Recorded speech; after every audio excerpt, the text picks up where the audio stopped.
Welcome to the Casual Birder podcast. I'm Susie Buttress.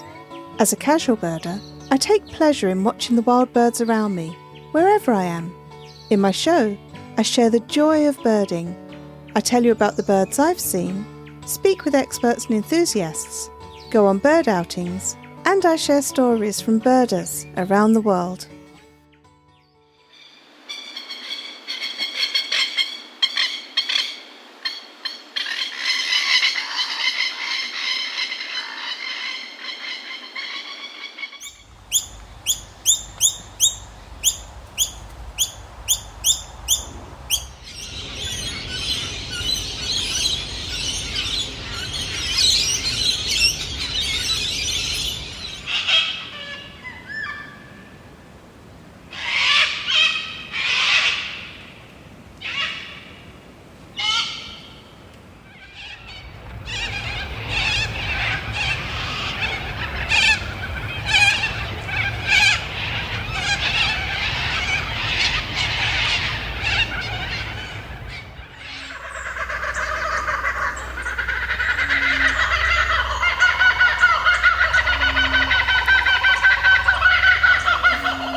Welcome to the first episode of the Casual Birder podcast of 2025. In this episode, I'll be looking back at the birding that I've done during January. And the birds that you have just heard may give you a clue as to where I started out the year. My husband John and I spent the last part of 2024 and the first week of 2025 on an epic vacation in Queensland, Victoria and Tasmania in Australia. And the first week of the vacation we spent in Auckland in New Zealand. We had planned a very birdy vacation, so everywhere we went, birds were our focus. We hoped to see lots and lots of species that we're not familiar with.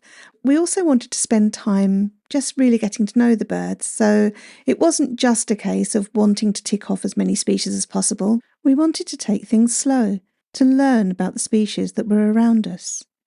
We did hire a guide on a couple of occasions, but most of the time we relied on guidebooks and researching eBird hotspots to see what other birds had been found in those locations. One thing we found out very early on is that Merlin Bird ID app has very poor ability to identify species from calls and songs in both Australia and New Zealand. We hadn't quite realised how much we'd come to rely on Merlin when birding in the UK. While we know that Merlin isn't 100% accurate, it is really good at picking out birdsong of various species, especially when there's lots of birds singing. So when we arrived in Melbourne at the beginning of our vacation, we were a little bit shocked to find out that Merlin could identify maybe 10% of the birds around us. When you're in a new location, especially somewhere so far away from home, it's often the sounds of the birds that you hear first before you even see them. And so not having that additional help to assist us in identifying the species was a bit of a challenge. So we had to go back to old-style birding, looking for birds, and if we heard any, just taking the time to try and see the bird, because it's so difficult to identify a bird just from sound when you've never seen that bird before. Now, although we couldn't use the Merlin app for sound ID, we could use it for a step-by-step identification of birds that we saw, and as a very handy field guide. We also carried a paperback field guide with us. I can't wait to tell you about all the experiences that we had, but there's such a lot of them that I'm going to have to sprinkle them amongst my regular episodes over the next few months. But for now, this will be an overview of the birds we saw in January, both while we were still in Australia and when we got back home.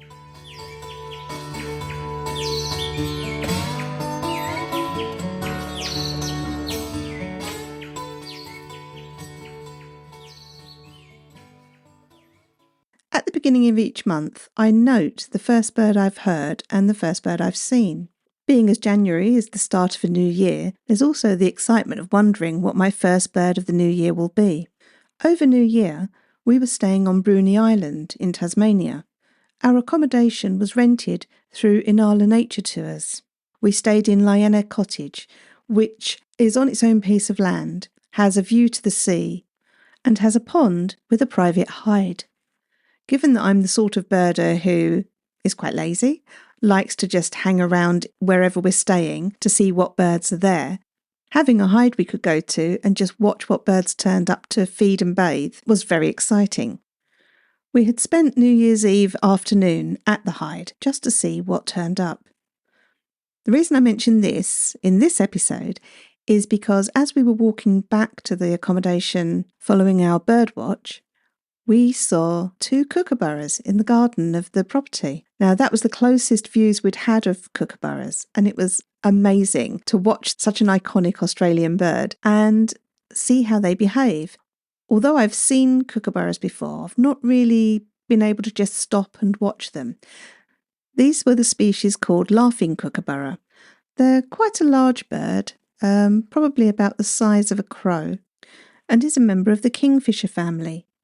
Rather than eating fish, though, they eat lizards and other small animals.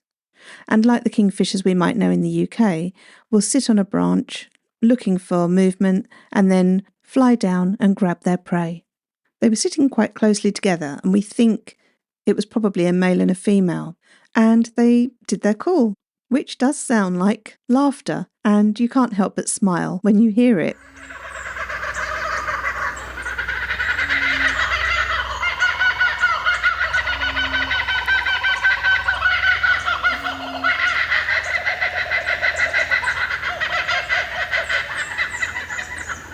I very much wanted the laughing kookaburra to be the first bird I heard of 2025, but it wasn't to be. While it was still dark outside, I heard some masked lapwings flying over, not quite as iconic as the kookaburra.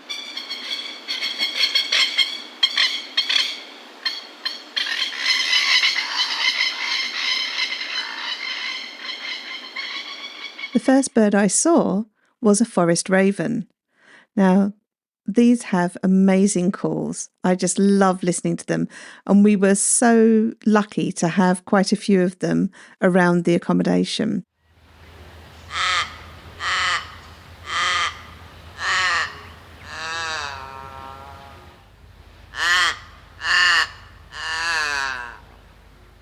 I love how they sound like they're just giving up with their call. It is absolutely brilliant. And that's one of my most favourite bird sounds of the holiday. We had spent a few days at Lyanna Cottage, and I will be talking about it more in a future episode.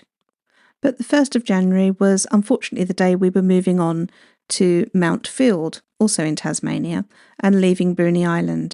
We went back down to the pond and the hide to do one more birdwatch before we left the property. We recorded 13 species that morning on our checklists, and the highlights were a scarlet robin and a New Holland honeyeater, neither of which we'd seen at that property before. And we had a lifer, a grey currawong, which we saw just before leaving.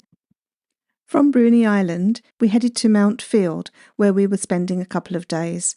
We were very much aware that our time in Australia was drawing to an end, and so we were keen to spend every waking moment looking for birds.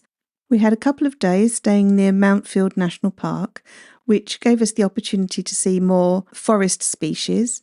The highlights of that part of the trip were seeing a crescent honeyeater and a common bronzewing, which is a kind of pigeon.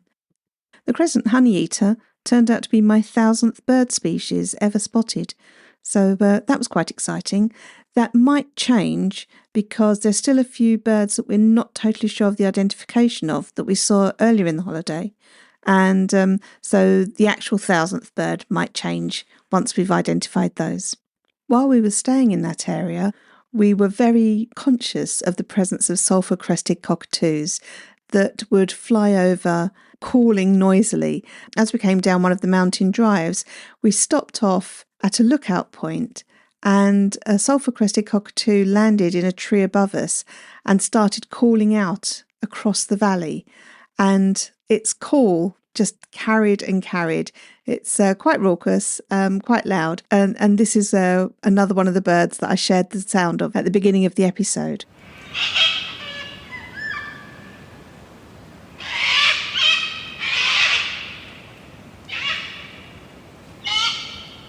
On our last morning in Tasmania, we stopped off at a dam on our way back to Hobart, and we got quite a few lifers at that dam. John got his scope out and we were just scanning around, but we managed to see Australian shelduck, which we'd not seen until that point, and musk duck, which again was a lifer for us. As I was scanning around, I saw a big white bird at the far end of the dam, but it was just at the edge of what my binoculars and camera could kind of resolve. It's quite bright sunlight, and so I used the viewfinder of my camera, which has got quite a big zoom on it. But I still couldn't be absolutely sure that the bird I was seeing was what I thought it was, which was a white-bellied sea eagle standing in the water. I kept thinking to myself, could that be a great white egret? Just because it's a big white bird, and I couldn't see the head properly to see what kind of bill it had. But its legs seemed to be quite far apart, like it had quite a square stance as it was standing in the water. And it was just drinking. But the birds around it didn't seem that bothered. I mean, quite a few of them had sort of moved our way, but it wasn't like they were unduly worried. Anyway, it finally did take off and go into a tree, and it was a white-bellied sea eagle. And looking back at the video of it, you can hear me on it saying, could that be a great white egret? And when you're looking at the video, it's quite clearly a white-bellied sea eagle. But it just shows you how sometimes, heat haze and distance and something being right at the edge of your optics, especially when you hadn't seen, we didn't see the bird fly in. I just suddenly noticed it standing at the end of the lake. But that was really quite exciting to have just seen that there. Oh, the other lifer we got there was a hoary grebe, which is similar to our little grebe, I guess, but it's got sort of a whitish plumage around its head, making it look like hoarfrost, I guess. It was then time to fly back to Melbourne for the last few days of our holiday. Quite sad to be leaving Tasmania because we had some fantastic experiences there, but still looking forward to what we might see in Melbourne. One of the best parts of those last few days was meeting up with long-time listener and member of our bird club, Jessica, who'd invited us down to visit. We had hoped to go on a walk around her local patch, but timing meant that we actually only got there for the evening. But we did manage to see a few birds, and Jessica took us out to a local park to see little corellas, which was a species we hadn't yet seen, and they were coming into roost.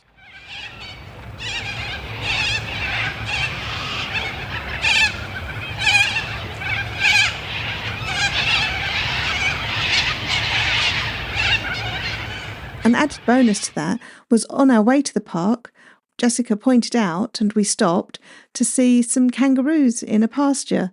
And I'd never seen kangaroos in the wild before, so that was brilliant to add yet another iconic Australian animal to our sightings list.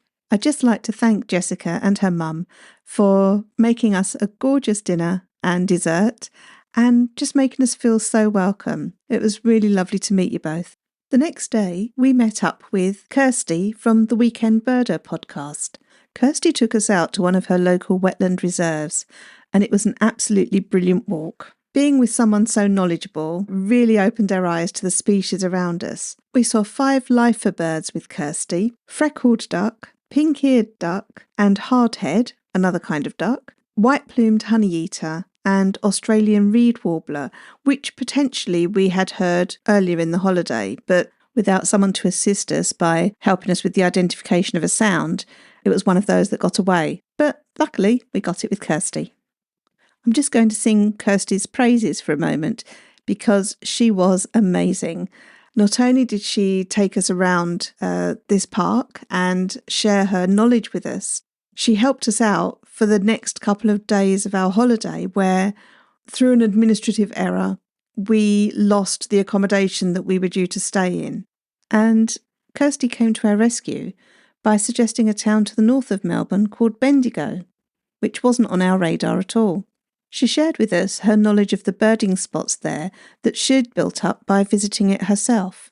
It turned out to be a brilliant substitute area. Kirsty's been there several times, and so she'd built up this wealth of knowledge, and she gave us some brilliant tips, and it turned out to be really, really good. the accommodation we chose had kangaroos wandering in the grounds. So in the early morning and the evening, if you looked out your window, you could see kangaroos there. So once again, having not seen kangaroos ever, over the next couple of days, we saw them quite a bit.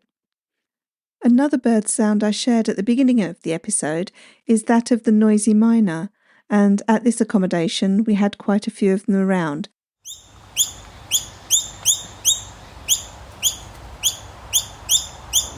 The final bird sound that I shared at the beginning of the episode was that of rainbow lorikeets.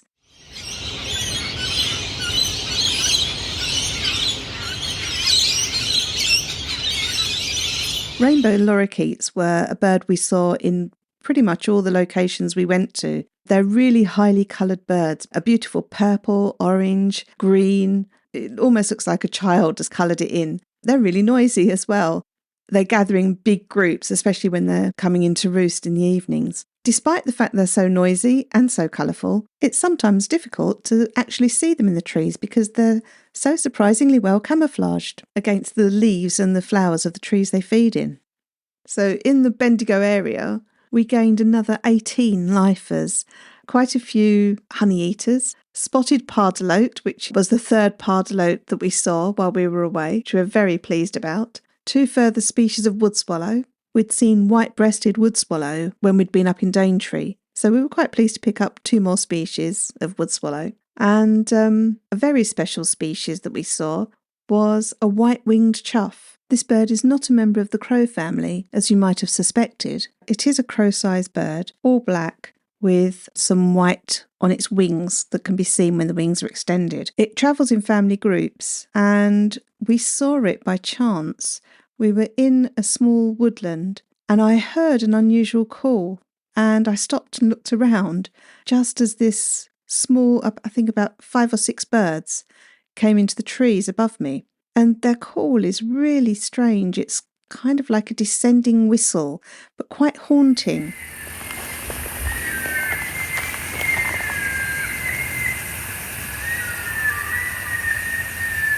It's a surprising call, and it doesn't seem like it would come from a bird that size. Anyway, so I was thrilled to add white-winged chough to my list. I would like to have had better views of them, but they seemed quite secretive. When they realised we were watching them, they moved off. We did see another group a bit later on, but once again, they were very shy. So a very intriguing bird. The final 2 days of our holiday was spent at Werribee Treatment Plant to the west of Melbourne, and it's an extremely famous place to go for birders. It's a large network of ponds and is on the coast, which brings in lots and lots of waders and all sorts of birds that would enjoy wetland environments. We saw another 14 lifers there, and I won't say too much about it now because I know John got a tremendous amount out of those 2 days, and I'd really like to talk to him and share his experiences of being at the Werribee Treatment Works.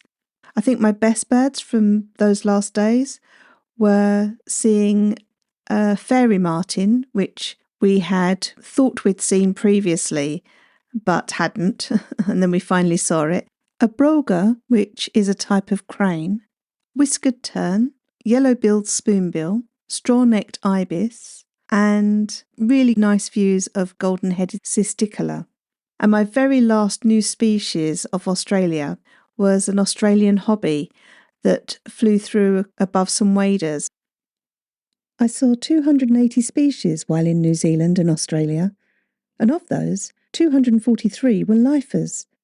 37 species weren't new, as I'd either recorded them as historical sightings on eBird from our previous trip to Australia, or I've seen them elsewhere in the world, like the blackbirds and goldfinches at home, and kelp gull, a southern hemisphere bird that we also saw in southern Argentina. So you can see why I keep saying this vacation was tremendous and wonderful and amazing. It really was. And it was quite sad to come home because there was so much more we could see, and there were birds that we knew we missed, and birds we weren't sure about the idea of, birds we would love to have seen for longer. So even though we were out there for 5 weeks, it wasn't long enough. we were so lucky to be able to go. There'll be future episodes concentrating on just parts of the trip. Obviously, Werribee Treatment Plant. I must tell you all about Hobbiton in New Zealand and the birds that I saw there. I've got interviews with some of the people that we met out there, and we've done recorded bird outings as well. And that was all my first week of January.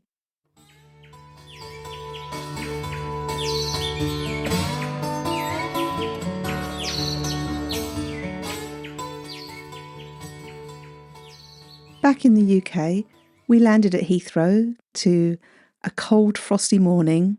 And in fact, it had snowed. So when we got home, the cars had snow on, which was quite a change from the heat that we'd had in Melbourne. I immediately went outside to the garden to check on the feeders and check there was fresh water, given that it was icy. And I was delighted that while I was putting some food out, I noticed a rook flying overhead.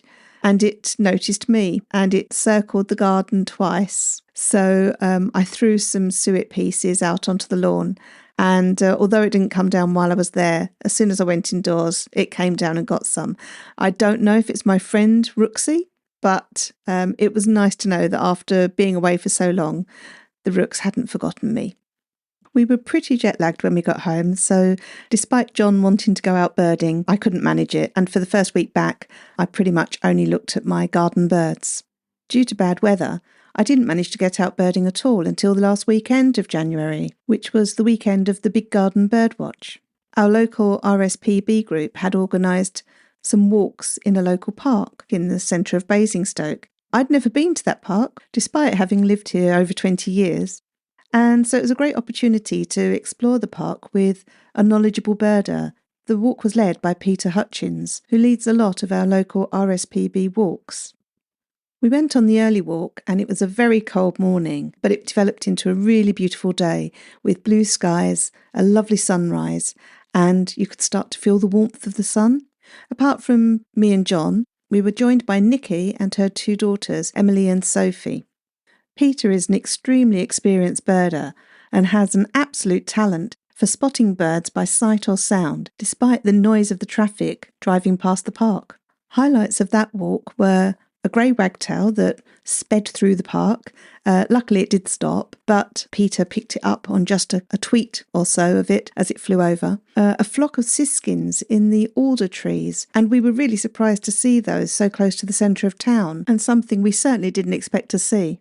I must give a shout out to Nikki's daughter Sophie, who spotted a kingfisher while we were walking along in the park, and we were able to get some really lovely views of that, which we wouldn't have spotted if Sophie hadn't seen it first and pointed it out to us. So thank you, Sophie. I was quite pleased with myself for spotting two chiffchaff preening themselves in the early morning sun in the reeds. I ended up seeing 30 species on that walk, including blackbird, song thrush, great tit, blue tit, coal tit, lots of black-headed gulls, mallards and moorhen in the pond, and we finished the walk with a lovely sighting of a red kite and a goldcrest singing in a conifer. Oh, and one mute swan flew over, and as it banked round to come into land, it flew across the sun.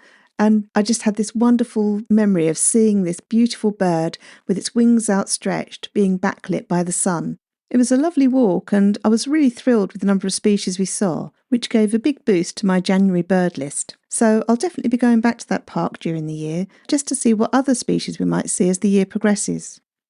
We were certainly packing a lot of birding into that day, because later on in the afternoon we were going to be meeting up with the Ladybirders, the all-women subgroup of the Hampshire Ornithological Society, for a raptor walk in the New Forest. On the way down there, John and I stopped at Blashford Lakes to spend an hour or so in the Turnhide, which often has lots of coots and duck species, and sometimes has some rarities that turn up. So we thought we'd check that out and see if we could add a few more species to our January list. Along with Canada goose, grey-lag goose and mute swan, we also saw a nice variety of ducks, including one of my favourites, the pintails, tufted duck, common goldeneye, which was a nice one to see this early in the year, lots of widgeon, some pochard, and a black-necked grebe, which was showing very nicely, and we'd only seen for the first time ever last think November, we saw a buzzard land on the ground for a short while and had some lovely close-up views of long-tailed tits just outside the hide. So from there, we drove down to the New Forest and met up with Janice, who had organised the walk, and met some of the members of the Ladybirders that I'd met on previous walks before. Oh, and Sue and Laura, who also attend the Casual Birder Bird Club. The chair of the Hampshire Ornithological Society, Keith Betton, joined us that afternoon. One of the raptors we hoped to see was a merlin. I've only seen merlin on a handful of occasions in my life, so I was quite excited to see if one did turn up. Despite how lovely the day had been earlier, it had clouded over and we were getting towards late afternoon and it started to get very cold, so we were all standing around looking for these raptors and feeling quite chilly. I got chatting to Keith, and he reminded me that we had planned to record a chat for this show. So we decided, while we're standing around waiting for the birds to show, let's do it now. We stepped a short distance away from the others, but you may still be able to hear people speaking in the background. I'm sure that conversation was mainly about how cold it was, where are the birds, how we were looking forward to dinner together later, and what people's birding plans were for the rest of the year. So Keith, this is a bit of an impromptu chat with you about the work that you do with the Hampshire Ornithological Society. Tell me a little bit about how you got into birding. Well, I got into bird watching when I was 8 years old. I was really lucky. I had a few people around me who directed me. My parents weren't interested in birds, but they were happy to drive me to wherever there was a meeting. And I joined something called the Young Ornithologists Club, which was the junior part of the RSPB. They had leaders who would take us out, and one of them became effectively a mentor for me. And right through to when I was probably in my late teens. And I think it was the difference between having an interest and then losing it and having an interest and letting it grow. And I think really I'm trying to do the same. I started at 8, I'm 65 this year. When I became chair of HOS, we had 2 young members out of about 1,600 members. And one of them came to me and he said, "What can I do to help HOS?" And I said, "Well, can you find more people who are your age?" He said, "Well, I reckon I can." So I said, "Well, do that and we will make it free for anybody who's in education." So he found 15 in the first year, found some more the year after, but actually the young members found more young members themselves. The word got around and we now have at any time around 80 young members. So that was the first barrier I felt, getting young people involved. They will, in many cases, lose that interest, but it'll come back to them in later life. And I can see them maybe getting more interested in their 30s and 40s. And the second thing is we had plenty of female members, but I realised that they weren't showing up at meetings. So I wrote to about 150 of them and I said, I know you well enough to ask you, why don't you turn up to more outings? And I had a whole range of answers from, I'm really busy, I'm a grandmother, I'm looking after my grandkids. But quite a few of them said, you know what, I went to a meeting and I was the only female. And if there were more females there, I'd have felt comfortable. Nobody was unpleasant. It's just it didn't feel like what I wanted to do with my weekend. So we formed a group on WhatsApp. They're all HOS members, 110 or thereabouts now. And of course, if they want to do their own private birding, they can get together. Or if they just want to say, look, I'm going to go to the outing on Saturday, but I'd like to go with a few others, and they can get together. And it's a friendship group, I think we should have it for the men too, because plenty of lonely men out there. Absolutely. I'm a member of the Ladybirders group, as it's been styled. And yeah, absolutely. It's a wonderful resource. You're connecting with people who've done amazing birding and people who are just starting birding and really not sure, where to go, what to do. But there's loads of information there and people are really helpful. Yeah, and I mean, one of the really interesting things about HOS is you've got about 2,000 members, which includes partners. Within that, we've got 4 of the world's top 30 birders in our society. People who've seen over 9,000 birds. There's hardly anybody who's ever done that. But we've also got the people who started yesterday. And I think the secret in getting it right is to measure people by the size of their smile rather than the size of their list. The fact that you've got a big list doesn't mean anything much, frankly. And I want HOS to be a friendly, welcoming place where everybody's welcome, so long as you care about birds. I can see that people who might just start out might feel a bit intimidated. If you go to a hide or whatever, you can often feel like everyone's got kit, everyone's got big cameras or big scopes. But if you ask them, 9 times out of 10, people will chat to you and tell you what they've seen and how to recognise birds and things. Absolutely. I mean, I was helped a lot when I was younger. I was quite good as a young birder. I know I was because, I was spotting birds that other people weren't. But I have, as I've got older, I'm not as good as I used to be. I'm not as sharp. I'm a bit deaf these days. Eyesight's just about still there. And I think actually, we all should just help each other to find more birds. And for example, tomorrow I'm going to be running a session in Winchester where there are 100 people coming, and I'm giving 2 talks. One's about birdsong and the other one's about bird migration. Just explaining how it is that birds find their way around the world, why they bother to do that. Why don't they just all stay here and spend the winter here and that sort of thing. And also how they navigate around the world. And so that's a learning opportunity. And we do things like that quite often. We also run birdsong training sessions because people want to learn birdsong. They don't just want to have their Merlin app open and have the app tell them. They want to tell the app what they're listening to. So we're running sessions like that too. So I think going forward, one of the things I'm really keen to do is persuade more bird clubs to try and break down the barriers, become a little bit more diverse, just basically be more engaging and welcoming to people from all backgrounds. And I'm very pleased to say that some bird clubs have taken on the idea of having a female group, and an awful lot have decided they want young members. Personally wrote to every chair of every bird club in the country and encouraged them to actually do away with membership fees, and now more than half have done that for young people. For the young people, yeah. Absolutely. I had one from quite a wealthy society said to me, we charge £4.50 because we want to put a value on it. And I said, well, £4.50 is a bit of a barrier, isn't it? You've got a 10-year-old child wants to join. They've now got to ask a parent to do a bank transfer, and that might not happen, and then you've lost that child. And I said, look, what do you want? I got 2 things here. You can have £45 or you can have 10 young members. Yeah. Which do you want? Because right now you're getting neither. And I think at that point he got it. Yeah. Anyway, they don't charge anymore, I'm pleased to say. Other than that, within Hampshire, it's a fabulous county. Lots of habitats, brilliant places like the New Forest, wonderful coastline, good areas of chalk downland as well. And we've got such a good variety of birds. It's one of the best counties, frankly, in the whole country for bird watching. Have you written a book about sites to go to? I have. I actually didn't write it, but there's a book called Where to Watch Birds in Dorset, Hampshire and the Isle of Wight. And it came out in the late 1980s. It was written by 2 friends of mine from Dorset. And it went through, 4 different versions. And eventually, when it came to version number 5, they just said they'd had enough. And Bloomsbury, the publisher, came to me and asked me if I would do a revision of it. So it's basically their book, but my version of their book, brought up to date, bringing in things like red kites, which we've just seen, which when they published that book, it would be absolutely impossible to see. And I used 80 people in those 3 counties to actually review it with me. So I edited it, but they did the updating. So it's a great book for people who want to find sites to go. I've got a couple of other books out. One's called Behind the Binoculars, and the other one is called Behind More Binoculars.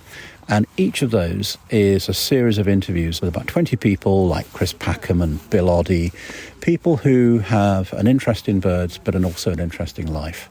And as much as anything, I wanted to find out how they got interested in birds, what it means to them, some funny stories along the way, and just get their insight. And it's not just celebrities, it's scientists, it's artists, it's people working at the sharp end of conservation as well. Brilliant. What next for you? What bird would you most like to see in Hampshire?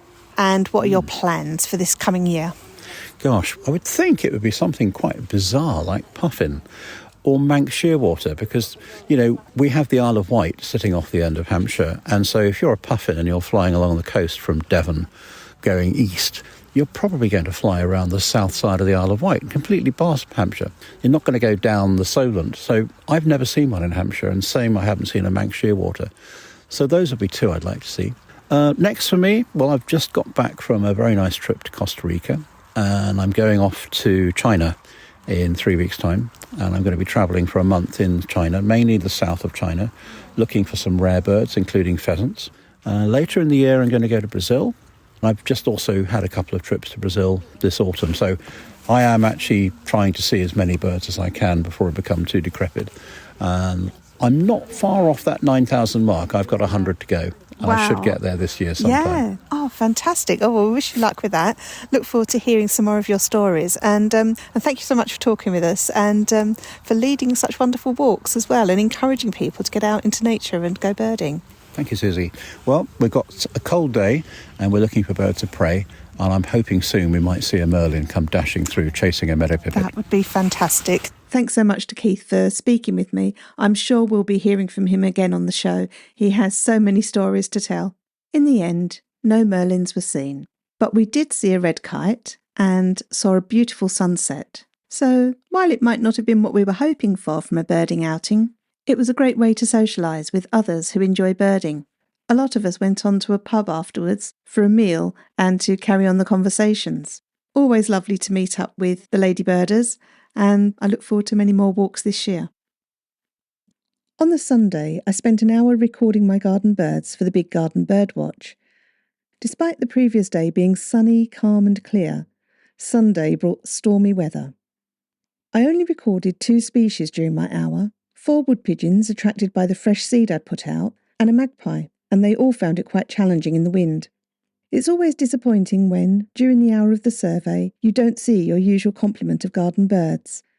But it helps to remember that the survey is designed as a snapshot in time, rather than a list of your favourite garden visitors.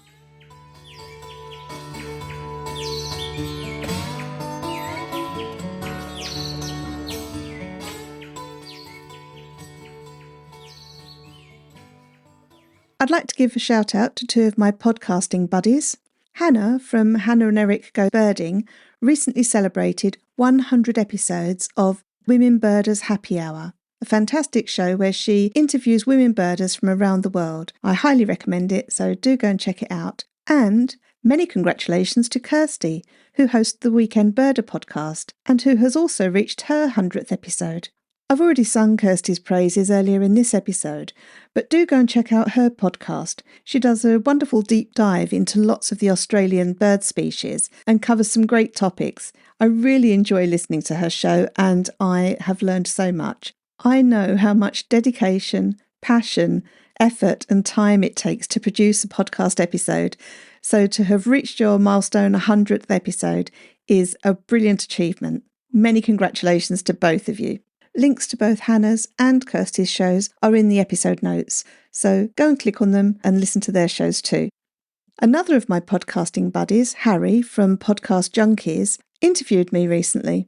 So I'd like to give a shout out to that episode and also to Harry, who's been a great friend over the time I've been podcasting and supported me when I was first starting out. In our episode, you'll hear a lot about the behind-the-scenes things that go on when creating a podcast, but also about the wonderful joy it's brought me and the people it's connected me to. So I hope you'll go and have a listen to that episode. Once again, the link to that is in the episode notes. In my episode with Harry, he mentions Lance Anderson, who was instrumental in making me feel very welcome in LA in 2018 when I went out there. Lance is one of the original podcasters who started his show in the very earliest days of podcasting. He very kindly helped me find accommodation for my visit and arranged a meet-up with a lot of his friends who are all original podcasters. They made me feel extremely welcome, especially as I was such a newbie podcaster, and it was fascinating to hear about the work that went into creating their shows before modern technology made this process so much easier. I was extremely saddened recently to hear that Lance had lost both his workshop, where he creates leather goods, and where he creates his podcast, in the Altadena fires in LA. The beautiful building that I stayed in for my visit was also destroyed. Lance has lost so much, and he set up a GoFundMe to help get him back on his feet. I've put the link to the GoFundMe in the episode notes.